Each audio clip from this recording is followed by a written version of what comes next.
And that's your segue, folks. We are coming to you live like we do each and every Monday. Welcome to the MisippBROs. It's 12 noon Pacific, and thank you for joining us for a special Thanksgiving edition, which is sure to bring an easy off-the-ball topic. Thanksgiving eats are one of my favorite holiday eats, the most gluttonous of the most American holidays. It's just perfect. And we got football to unwrap on Thanksgiving. We got side dishes to unwrap on Thanksgiving. We're going to see what the heck Chad does in Chile for Thanksgiving, if anything at all, remembering it's an American holiday, of course. Yes. Where's Little Bro going to be? You have to stay tuned to find out. And we're going to get into the hottest NBA teams, the Suns, the Warriors, the hottest NFL teams, the Colts and the Patriots, some individual performances from NFL games yesterday that have to be noted. Also, Shohei Ohtani is your unanimous MVP, and that's got us stoked. So we are going to touch on some baseball action. And before it's all said and done, brother, we will bid our fans adieu, as we won't be bringing you an episode on Thanksgiving itself. We all spend time with our families. So, Chad, dude, you'd be deep in turkey legs, dude. You'd be turkey leg is sticking out your mouth while you're out on the golf course. We know what you do. Dude. How'd you know? I got an 8:30 tee time. And I got a 2:30 football game to watch, Cowboys and Raiders. I am stoked for Thanksgiving Thursday. So let's get to it. But Chad, what's the update from Chile? What is going on? Well, it might be 12 noon where you're at Pacific, dude, but it is 5 o'clock, hot as balls in the summertime here in Santiago, dude. It is killing it right now. Hot as, like I said, cojones. And yeah, man, got the window open, dude. We're cruising, getting ready, man. Chile is doing their thing, man. It's summertime, getting there. 30 degrees Celsius. Figure that out, Fahrenheit heads. Figure it out. So anyways, man, we'll get going. Dang. And I know we got all kinds of stuff to talk about. I know you want to talk about Fahrenheit heads, dude. Whoa. But, you know, dude, what is up with LeBron, dude? Huh? Throwing haymaker. No, not haymaker. Elbow / wrist / hand / bloody face / malice at the palace 2. Dude, man, that was kind of ugly there and getting crazy, man, with Isaiah Wright, huh? Let's just say, and Isaiah Stewart, we got to get his name right. Because we're going to try to come at you as hard as Isaiah Stewart does, charging through a crowd of stadium attendees, teammates, what have you. One joke on Twitter I saw said, that guy needs to be a gunner on any punt team. He would do well. He was hot, and we're going to get into it. Maybe hot's the theme today. We're talking hot side dishes for Thanksgiving, hot NBA teams, hot NFL teams, and Isaiah Stewart, very hot indeed. And man, was that a lot of blood. So this is a good start, Chooch. We got listeners piling in already. The chat is active, and we are ready to go. So actually, let's do this. We usually got our lineup, you know. Yeah. What do you want to start with? Dude, well, I mean, this whole thing that LeBron started in Detroit, man, and Isaiah Stewart freaking went nuts, dude. When I watched that highlight, dude, I was like, what? And then they kept, you know what it reminded me of, dude? It reminded me of why in society today, man, how did he get away? I watched the highlight many times, and all these guys just grabbed him and then let him go. Grabbed him, let him go. And all these guys are stopping him, and no one's tackling him. No one is physically stopping him because everyone's worried about what that might do to their job, what that might do to their, you can see it in their faces, dude. And he's knocking his own trainers down, own coaches, and no one is saying like, hey, man, calm down. Or no one's like, where are the Detroit Pistons players? Where are they grabbing their boy? Because not everyone's 6'8" and freaking head of steam. Toro, the bull, freaking going after LeBron. No, dude. Where are his teammates? And all these guys trying to stop him? No, let him go, dude. Let him get his ass in trouble, dude, if he wants to be so crazy like that. But I understand why he's pissed. I don't think it was malicious, but it was pretty brutal, dude, to get it knocked like that on a free throw or whatever that was, man, that came down, man. That was pretty ugly. I don't have the box score in front of me, meaning the final score. Was it even a close, relevant game? Well, Detroit was up 17 at one point, and the Lakers came back and won after that. Oh, well, hey.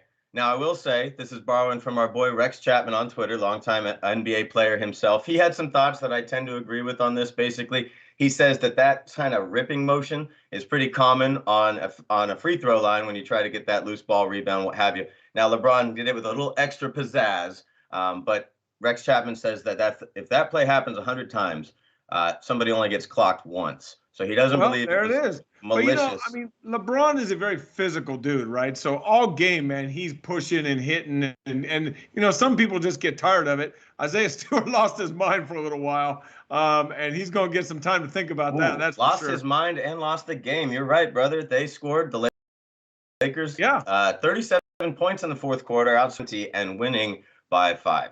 So.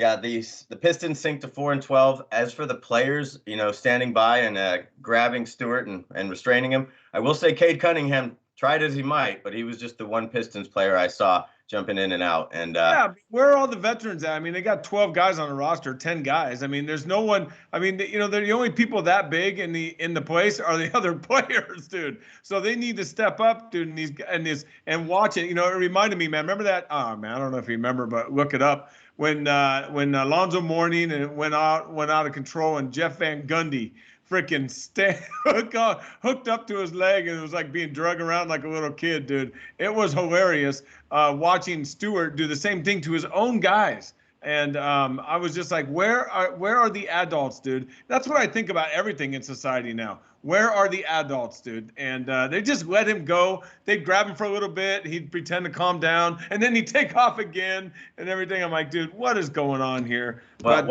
one thing that was immediately clear to me is the Pistons team, mostly younger guys. This is the team that had the #1 pick. So not a ton of veterans on this team, Chad, of course. But it's the Lakers guys, the Westbrooks, the Howards, the LeBrons, the ADs that have that millionaire look on their face, making business decisions. Oh, no. Yeah, no. That's a good point. Yes. You know what I mean? So the Lakers are the Lakers are a little more, if you will. Yeah. And we got a shout out on the chat. I just got to give this gal some love. One of my favorites, Jillian Espinosa, on the chat for the first time. A renowned chef in my circles. I'll always remember that espresso rubbed ribeye. She actually made a cameo on an MTV show, one of those cooking competitions, if you will. I can show you the episode one day, bro. But Jillian's a friend of ours, a friend of the chat, and she is pining for us to talk Thanksgiving sides already. Now, Jillian, welcome. Definitely welcome, man. And we will get to some Thanksgiving sides. I mean, this is a Thanksgiving show. We still have 3 days of Thanksgiving. But don't mess with my stuffing, dude. I don't want to mess with my stuffing. But what are you going at for Jillian, man? We're on the topic, dude. Let's throw some sides at her, man. What do you like, dude? Well, yes, we will get back to basketball. I mean, I believe stuffing is undefeated for me because it's one of those only really shows up at Thanksgiving, especially when it's appropriately done in the bird. You got to do it in the bird. Yes. But I'm going to give you, that's my obvious one. And then I'm going to give you maybe a dark horse one that people might be like, that's not for me, or maybe they love it. But give me some green bean casserole with some crispy onions and bacon on there, and I'll be a happy dude. Dude, green bean casserole is all right. I don't like sauce, dude, but the crispy onions are good. Definitely, man. You know what, man? It's been a while since I've sat down and had like a Thanksgiving dinner, man. So, you know what one I did not like, man, when I'd go, man, and I'd see it on the table. I'm like, I mean, that's cool. I mean, someone brought it. That's cool. I think I know it. Can I guess? What? Is it the yams? No, dude. I don't mind yams, dude. Yes. Everyone's mad at the yam. Is it a yam? Is it a sweet potato? What is it? Everyone's mad at the yam. Maybe Jill can help us out. I don't know what it is, man. I don't care. It's good. I like it. So good. Let's go. And dude, you throw some brown sugar on there, and I'm right, Jillian. Brown sugar and throw some walnuts in there. Oh, come on, brother. Let's do it. So, yes. But macaroni and cheese, dude, is the one that bugs me. When people, I mean, that's like a cop-out side dish, dude, to me. I mean, macaroni and cheese with a bunch of cheese on top. I'm like, what does that have to do with Thanksgiving, man? What does that have to do with Thanksgiving, man? Well, you will find mac and cheese at certain dining tables. Some people wouldn't miss it. But for me, I'm looking for more of that variety, more of that autumn variety. Of course, you can have smoked mac and cheese, any barbecue, right? So I tend to focus on the yams, on the green bean casseroles, on the stuffings. Yes. Now, when it comes to the turkey bird, you a cranberry sauce guy? No, man, no. Keep that cranberry away from me, dude. I don't want sweet anything, dude, with my turkey, dude. No. Give me I want to baste that sucker. I want my turkey to be doing backstroke in the gravy, dude. That's what I want. Yes, dude. Yes. All right. Well, I'm glad we jumped into this segment right away. And let me just say, there was a time when I would go to family Thanksgivings where the thing to do with all the cousins and all the siblings was to weigh yourself before the meal and weigh yourself after. And the most epic times that I had in this realm basically went like this. I force fed myself. I was drinking water and beer and wine at a high rate to add the volume, right? Yes. Your brother gained 5.2 pounds. Oh, dude, that's just gross. Very gross. And 5.2 pounds and unleashed some what became purple stuffing in the front yard later. It was too much, and I gave it the old heave ho. Purple stuffing. Put it. And sorry, that's Auntie. That was me. That was me who left the purple stuffing on the lawn in 2014. Yeah, well, that's because you ate the cranberry, dude. And the cranberry will give you the purple, and then the stuffing, and then you eat about 100 pounds of stuff, and you're going down for the count, dude. On the front lawn of Brittany? No, I don't think. No, not Brittany. And I also think the red wine attributed to some of the color, and I think I had a little scotch because I certainly tasted it on the way out. Dude, you love to mix. Hey, anyone who knows my bro, dude, I'm gonna out you right here. You mix like with the best of them. I've seen this guy go at it, and I'm like, dude, how do you keep all that down, man? That is like, I could never do that in my heyday. When I did that, I'm down for the count, or else something else bad's happening. And you can stomach it, dude. I don't know how, but you do it. But anyways, I just thought I'd throw that out there because you can mix it up. Hey, what is speaking of something that when you walk at the end of the table, dude, see what's on there, man. What's something that you look at and you go, I know I ain't touching that, dude. I ain't touching that. I don't think anything's out of bounds for me. I really don't. And maybe if somebody brought some like odd seafood dish, not that I won't try the seafood, but to me it just doesn't belong with Thanksgiving dinner, right? So that's a tough one for me, Chad. I might pass on some desserts though. It's really tough to put down a pumpkin pie with whipped cream afterwards. No, I can do the I always can do the pumpkin pie. Always. I need the crust, dude. I need the early dinner, hopefully where you're sitting down by 5, gorge yourself by 6, and then maybe a little dessert kind of thing for your brother. That's a good flow. You get a game in beforehand, dude. All the snacks, dude. Eat all the garbage beforehand. The chips, the dip, all this kind of stuff, man. People bring out little pretzels, man, or little pizzas, or whatever they do, man. They bring out all this stuff, man, which is always good. But the main show is the main show, dude. And what do you think about this new trend, dude, that I've seen in the last few Thanksgivings I've been to, man? Family and friends. Prime rib is showing up a lot at Thanksgiving, dude. And that's a good American freaking way to put the turkey on the back seat. What do you think, dude? I like variety. You hinted at it earlier. Give me a little horseradish while I'm at it. I'm all for it. Now, let me just say, we want to throw it to the chat real quick. We have not only Jillian on the line for the first time, and getting some love for her espresso rubbed ribeye by longtime friend Kayla. Man, that sounds damn good. A noted Cowboys fan. She'll be enjoying the Cowboys game in the peace of her own home, where she told me her anxiety can pour out naturally and unimpeded. So the Cowboys will be hosting the Raiders. I just want to give a little shine to some of the food items pouring in. We got some Brussels sprouts from Alex. I'll definitely do some Brussels sprouts with a little balsamic, maybe some bacon. Yes, right? Not grandma's Brussels sprouts. No steaming. No, don't steam it. Jillian gives ham the thumbs down.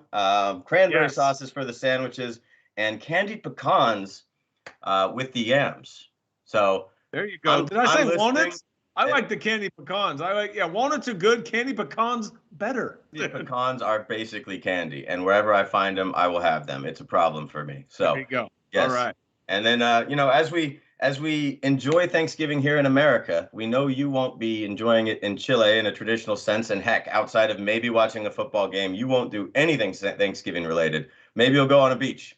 So on Thursday, I'm going to give you a call and see what the heck you're doing. I've spent many a Thanksgiving on a beach, dude. There's nothing like grabbing a fire, wherever you're at, man. Doing a little Thanksgiving with your special person that you're with, and doing that kind of thing. Or I've had plenty of Thanksgiving single, dude, where you just start drinking at 9 a.m., dude, and then by the time turkey comes, you're in some restaurant and you're going, where am I? Where the hell am I now? If I had to guess, that had to be a Florida Thanksgiving or two. Yeah, most definitely, dude.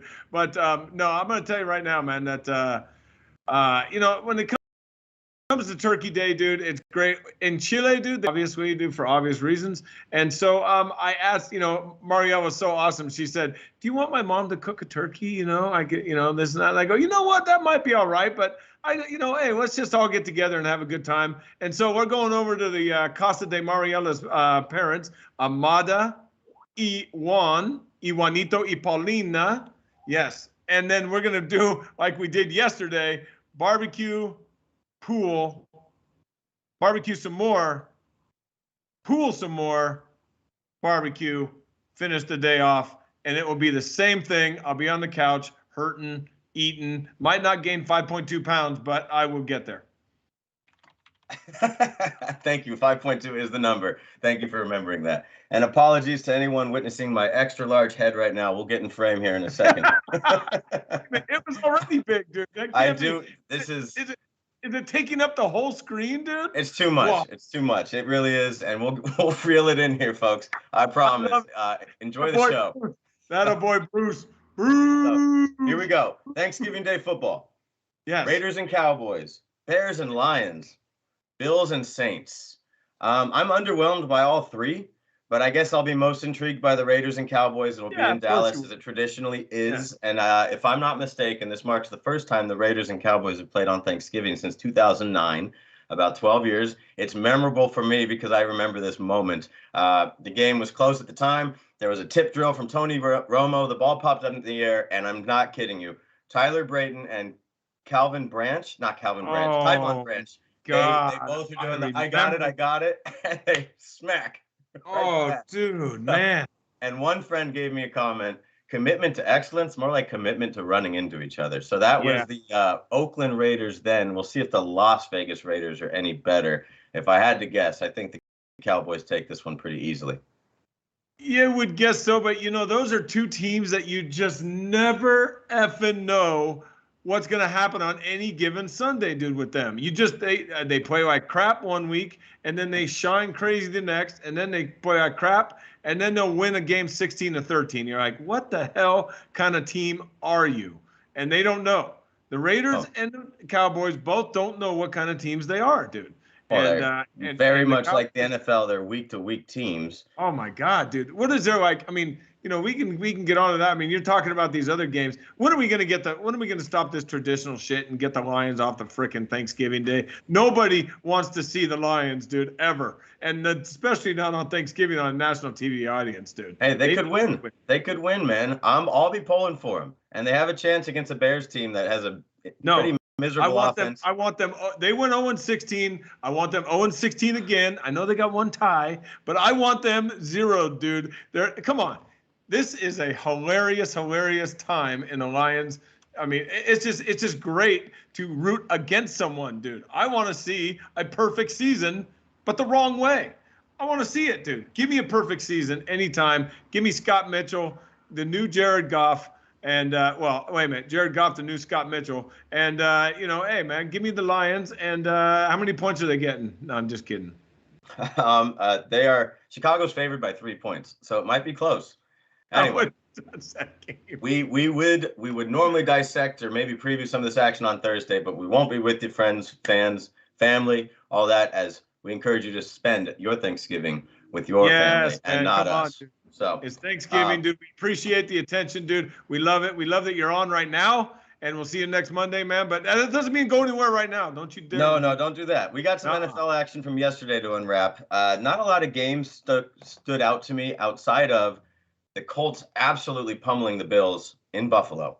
And I believe this is the Colts' 5th or 6th straight win, or 6 of 7. They're pretty hot there. And then also we have the Patriots. They absolutely shut out the Falcons. The Falcons have gone back-to-back games without a touchdown. They mustered 3 points the week before, 0 on Thursday Night Football. The Patriots are in first place in the AFC East. Yeah, dude, their defense is dominating like a Bill Belichick defense has been known to do, and Mac Jones is your highest-graded rookie quarterback. This all smells so very 2001, Chad. This all smells so very 2001. I'm surprised the Patriots are back in this position already. Bill Belichick's a pretty good coach, huh? I would think so. We've been debating the Brady or the Belichick, and they both deserve it. Well, I mean, when you lose a Brady, you're going to suck for a little bit, and then you're going to figure out a new system, dude, and he's done it. And he continues to evolve, dude. He did that with Brady. That's why Brady was so good for so long there. Different offenses all the time. Every Super Bowl was a little bit different players. Anyways, man, dude, Mac Jones is like, he's like Jimmy Garoppolo, maybe a little bit better because he's younger. That's it. He's nothing great, but he does just enough. And then also, dude, the Patriots are probably right now the best team in the AFC. I mean, that's how bad the AFC is.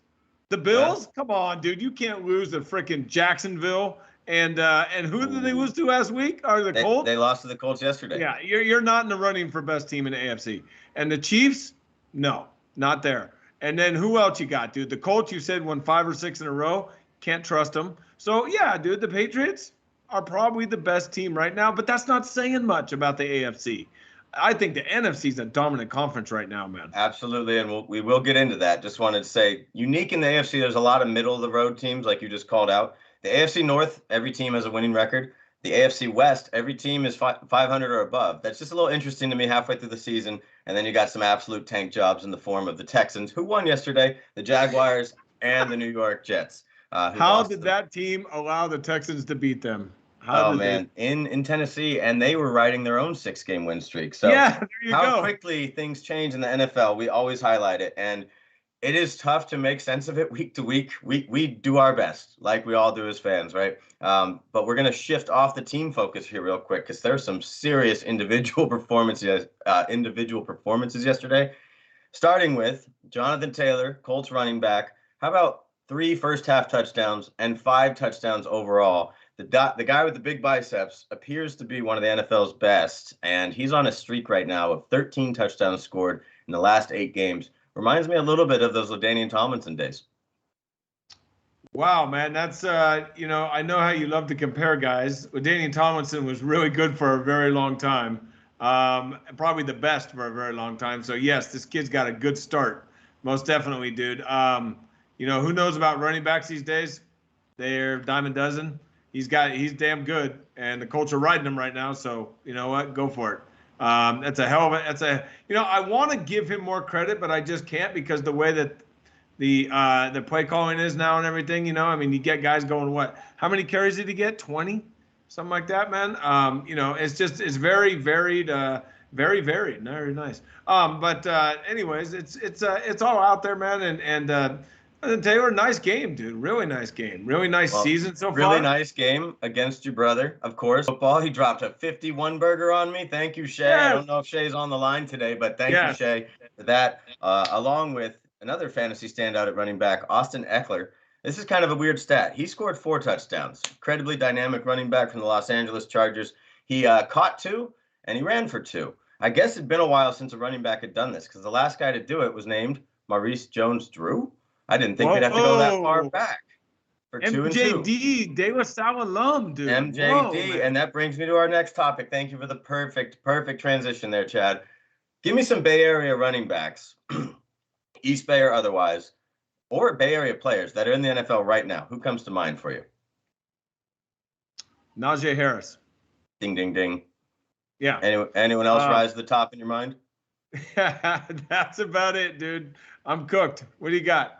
Well, Najee Harris, absolutely.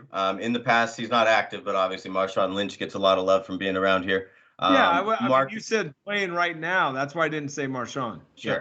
Marcus Peters, cornerback on the Ravens from Oakland as well. But here's a guy who had a nice day yesterday. I didn't know he was from the East Bay. I don't know how I missed this. Cincinnati Bengals running back, Joe Mixon. Mixon, yes. From Antioch and played at Freedom. So MJD, of all people, gave him the shout out, and you see what we just did there? We just came full circle on that. MJD. Nice. Thank well you. done. Thank you. So, Bay Area running backs. Joe Mixon. He deserves a little more credit. Right on, man. Good for Joe, man, and against the Raiders. Yes. The Raiders doing their classic fade. Kayla got that from Oakley, from Antioch, and she lives out that way, I believe. So she has the love for Joe Mixon. That's good stuff. And she also owns Jonathan Taylor in fantasy football. So she's just hitting home runs left and right now. So thank you, Kayla. Does she own Jonathan Taylor, or is your she favorite term? Yes. In that league, she owns a small part of his soul. I know. Nice, dude. Nice. Right on, man. Well, that was football in the week that was, if you will. We do have a Monday night game tonight. I don't know if I'll be tuning into it. Chad, what about you? Monday night game? I don't even know who's playing. That's my answer. We bring you comprehensive football coverage here on the MisippBROs. And as soon as my browser loads over here. Business for nothing. Yes, we have, we have the Giants and the Buccaneers. I would say Eli versus Brady, but I'd be outdated on that one. However, Manning cast. We love the Manning cast. Tune in and watch the Manning cast. Bro, we can shift back to basketball. We could talk a little bit about the Bay Area flash robs. What do you think about that? Dude, you guys are there, man. I'm not seeing it. All I'm seeing is online, dude. And let me tell you, dude, sounds like a bit of an epidemic in the Bay Area, man. A little flash rob.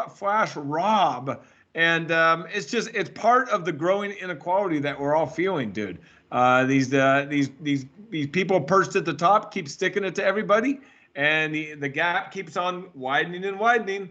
And so more and more people are saying, F you. You know what? You're not going to stop us anyway, because we got 80 people and you got 3 cops. So guess what? And dude, that was right in Walnut Creek, my old stomping ground, dude, right near P.F. Changers. And I saw in the article, man, they questioned the manager at P.F. Chang, and I thought to myself, right when I said, oh, that poor soul. Well, poor puppy. I mean, it falls under the whole quote or the spirit of they can't arrest us all, right? And so somewhere around 80 people and 25 cars were waiting. This was all done in a minute. Let me just say, you're not wrong with the societal gap, maybe putting pressure in these sort of situations. However, it's a bit unsettling, obviously, because dude, yeah. What can stop this sort of thing? Whether you put 10 cops there, again, can't arrest us all. 10 cops. Yeah, but where are you going to put 10 cops next? Let's say you put armed security there with an assault rifle. He's not going to fire at him. So I don't know how you stop or how you combat this sort of thing. And I don't expect it to stop anytime soon, especially with the powers that be in social media and all that connectivity. That's the difference. It's the ability to communicate and to organize, dude. Okay, we've seen it all in politics. We've seen it in everything, dude. I mean, look what happened January 6th, bro. Okay, I mean that's an extreme measure, but that was bullshit, and that happened because of the able to communicate and able to organize. So you get the good and the bad, dude, with the internet, dude. And this is what you're getting right now. Okay, it's the real, dude. It's the real thing that's happening. And what's going on with all these flash robs and everything? Yeah, is it okay? Hell no. But it's really interesting to me, man, how this is going to play out. And where do you put the next 10 cops, Mark? Where would you go next? You don't know. You just don't know. And so you fix the money, you fix the problems, dude. And that's where we have a problem. And I can go on and on about that. The politicians, they come and go. You got to fix the money. Everyone's got to feel like they're a part of the system and that they can make their own payday, dude. So we'll see how that works out. Well, that's just, hope nobody is harmed in these series of events, of course. Assault, pepper spray, all that nasty stuff. Don't want to see any innocent bystanders fall victim. And I will tell you this, after working retail many years in my early life and knowing people that work retail today, they are told, don't be a hero, just stand down, just let it happen, right? These billion-dollar corporations can get their insurance back and all that stuff. Yeah.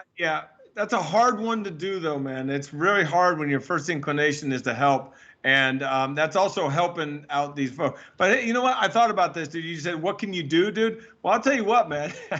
Here in Chile, there's a lot of cops walking around all the time.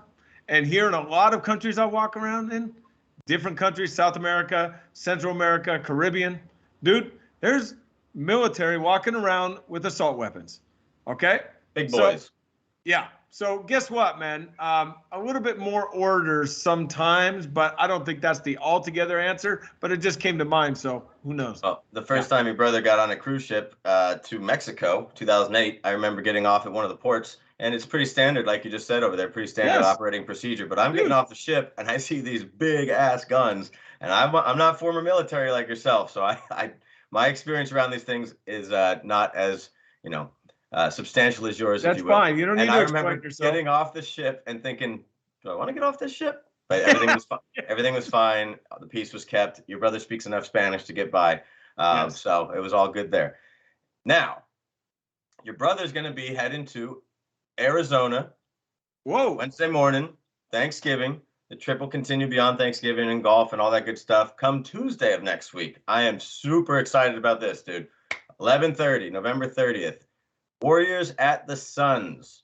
They happen to be undeniably the two hottest teams in basketball, especially for the Suns. 12 wins in a row now. They have 13 wins in the NBA, the only one better.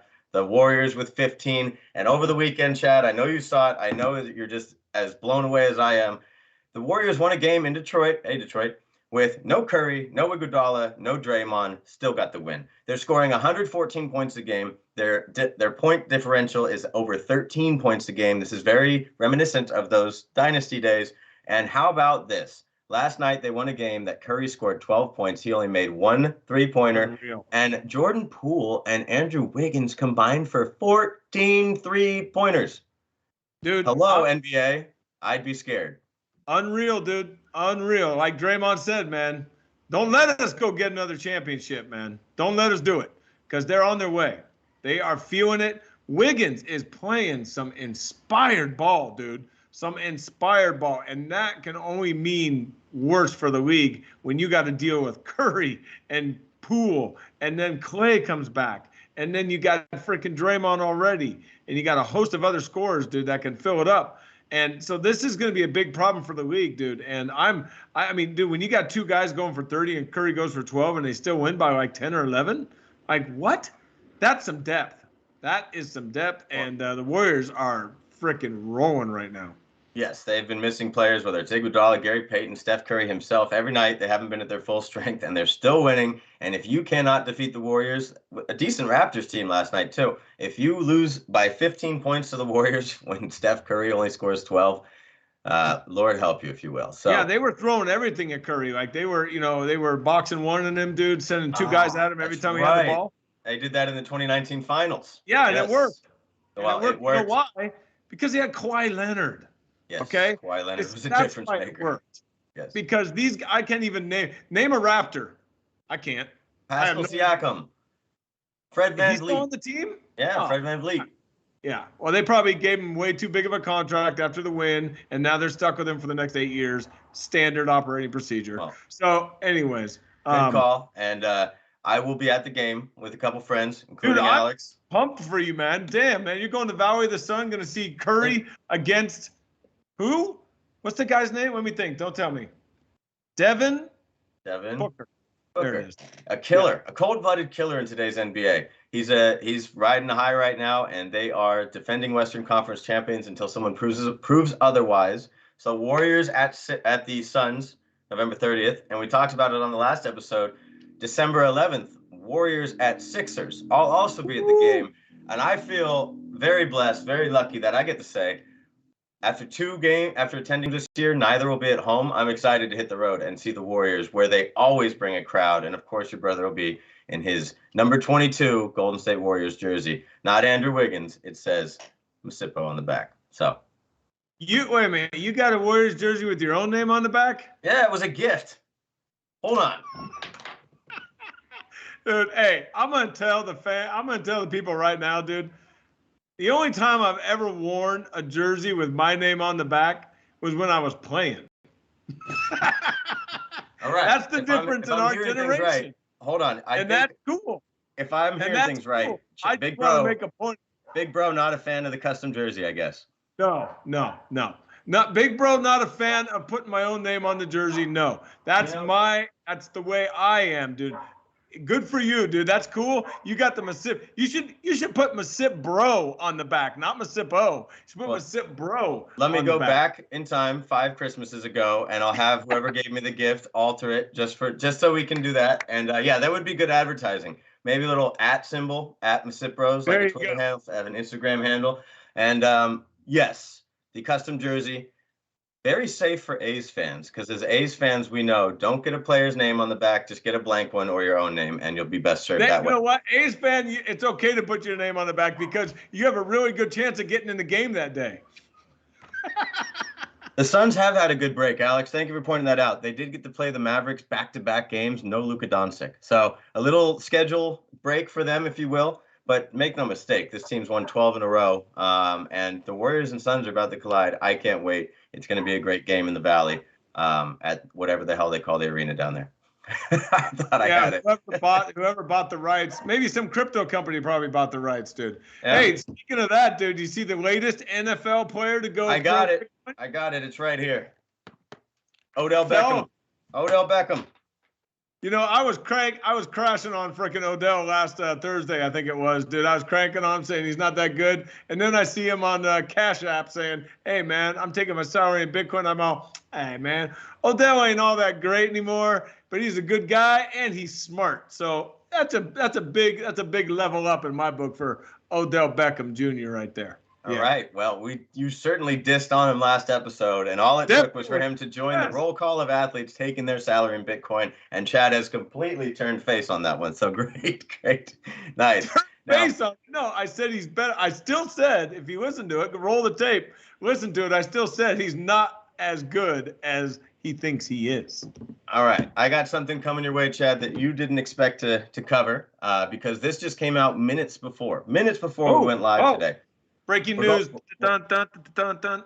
We're going to baseball, and we want to give Shohei Ohtani massive shine for the unanimous MVP vote. And thank you, MVP voters, for getting that correct. There was no better baseball player in the game this year on both sides, of course. And his teammate Noah Syndergaard, his new Angels teammate Noah Syndergaard, tweeted out, "I guess this Ohtani fella is pretty good at baseball. Man, I would be excited to go play alongside Shohei Ohtani." And we are so happy that this historic season got bookmarked with the unanimous MVP. And then Bryce Harper takes it home for the National League. And let me just say, I have multiple friends in Philadelphia. Do you remember we were talking about this in July? Most definitely. They were trying to tell you he's a real MVP candidate. And I'm not throwing it back in your face. It's not what I'm doing. But I'm building this, giving you a little timeline, because at that time, multiple friends of mine put $100 down on plus 3,000 odds. Bryce Harper, NL MVP. So yes. Whammo, Todd Wampler, Doyle, JD.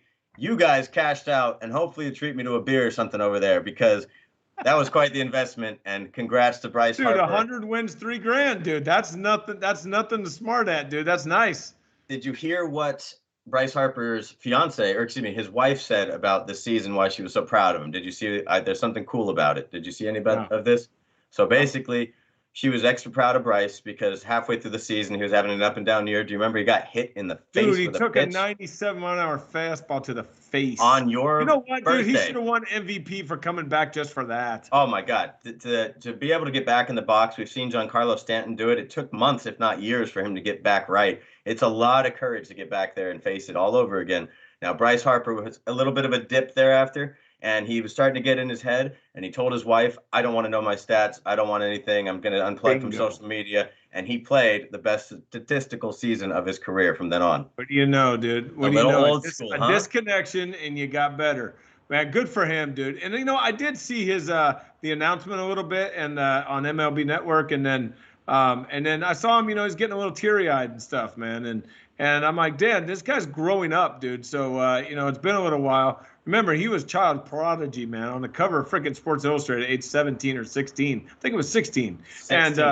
And that's your life is just crazy after that. So good for him, man. And hey, man, I'm not gonna say it's not deserved. I mean, we were going back and forth, Harper and Soto. I would have taken Soto just because of where he is in the stature of the league, but I can definitely see how Bryce Harper won the award. So congrats to freaking Bryce, dude. Right on. Yes, sir. And from current MVPs that may end up in the Hall of Fame one day, I'm not actually going that route right now, but Chad, the Hall of Fame ballot for 2022 came out, again, minutes before we went on air.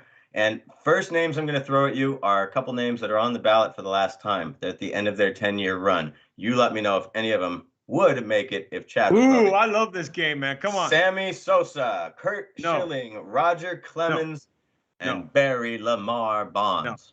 No. None of them. No. Okay. We're going to try not to fight on this. Your brother's a Barry Bonds belongs in the Hall of Fame guy. I understand, dude. You can have your opinion. You can have your opinion, dude. All those guys cheated the game, dude. Okay? And knowingly and blatantly cheated the game.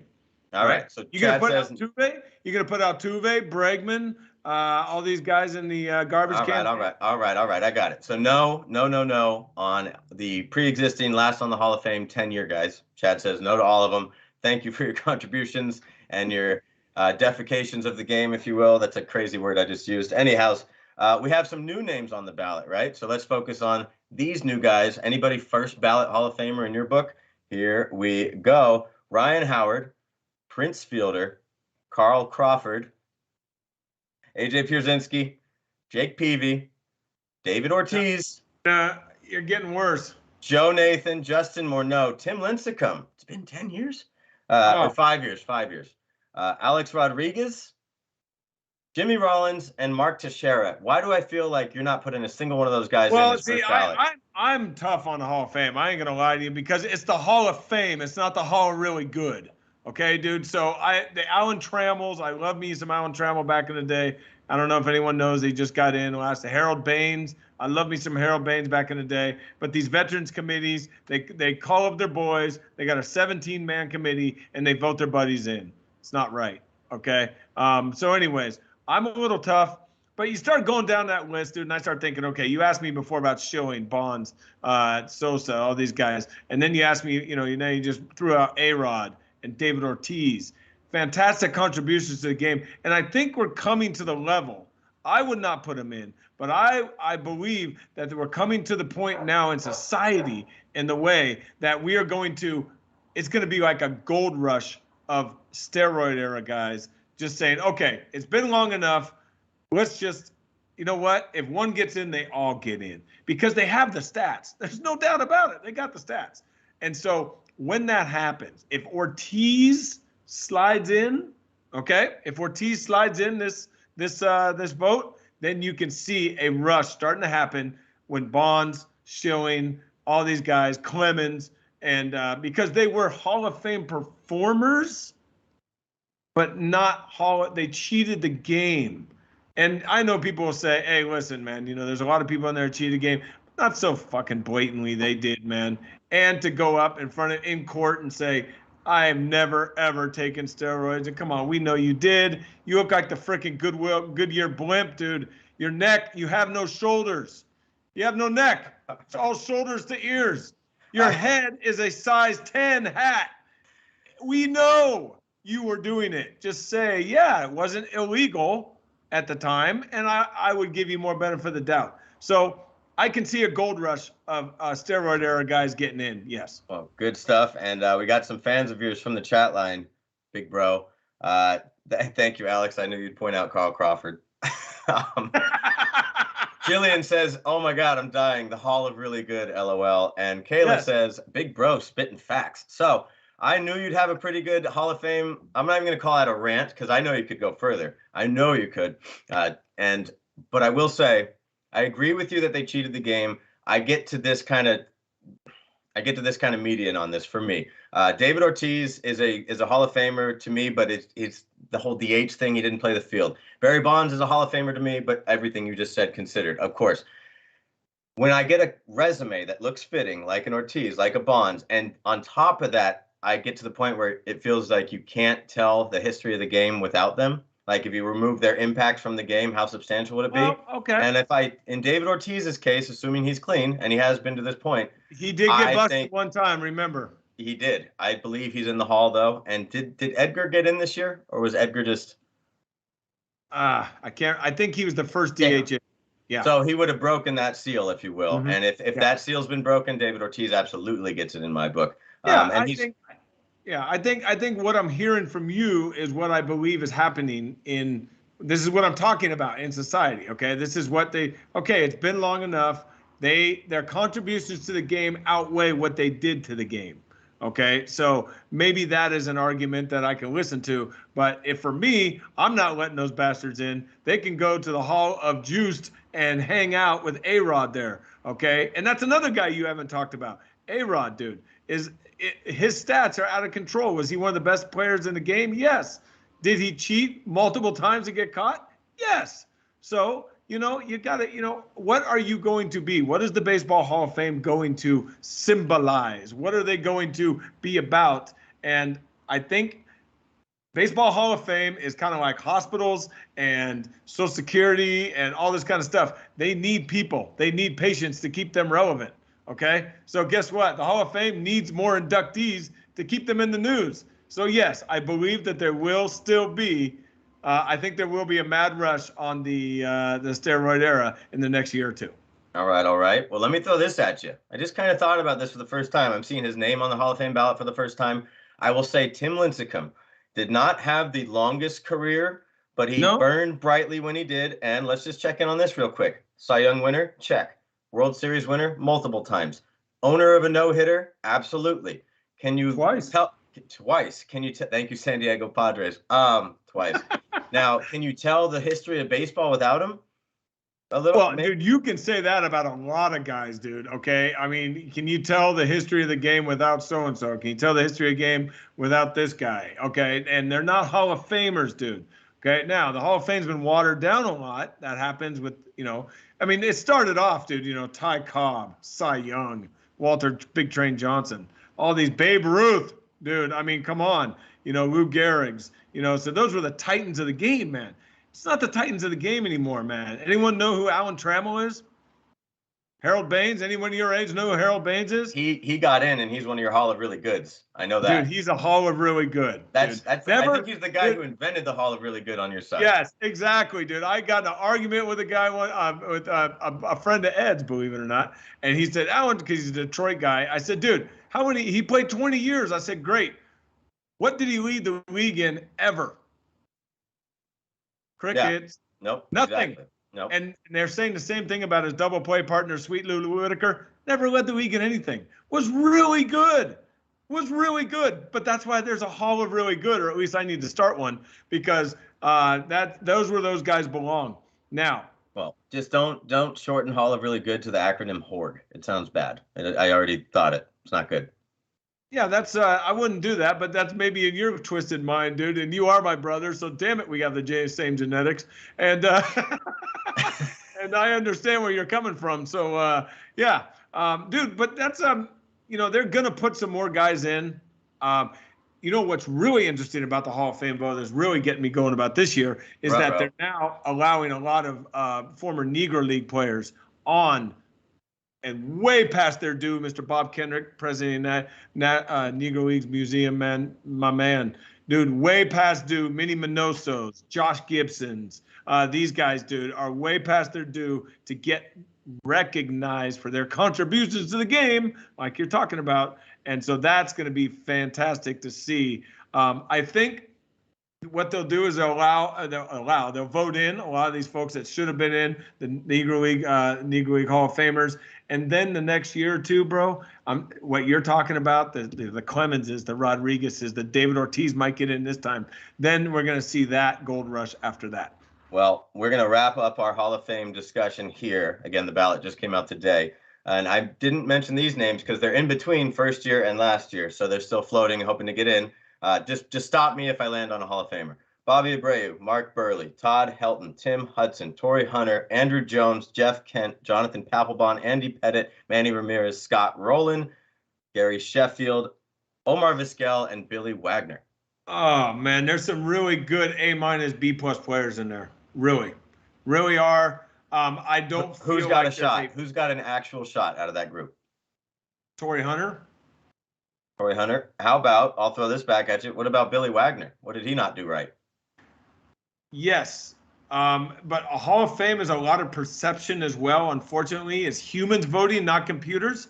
And so the perception for Billy Wagner might not be enough to get him in. He was dominant, and he was badass.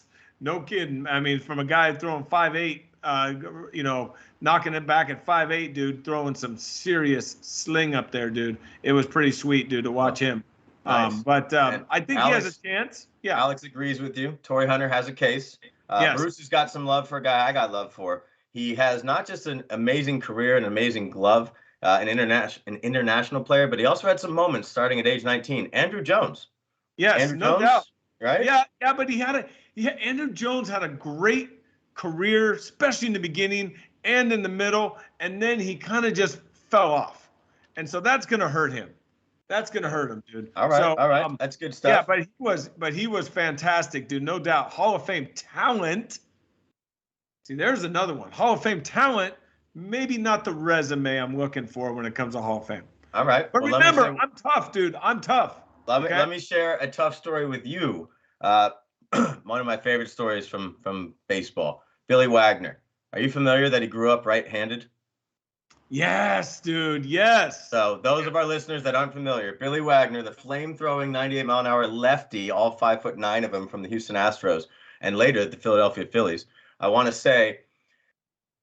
say, he broke his arm in middle school and then again in high school, his right arm, and that's what he played with predominantly in baseball. He spent so much time in a cast that he learned through work, through practice, the theory of practice, the more you do, the better you get. Now, not everyone can do this sort of thing. Obviously, some ambidextrousness in him, but he ended up a left-handed flamethrower because that is so cool, dude. Broke his right arm too many times and just couldn't put the ball down. So shout out Billy Wagner. I love that story.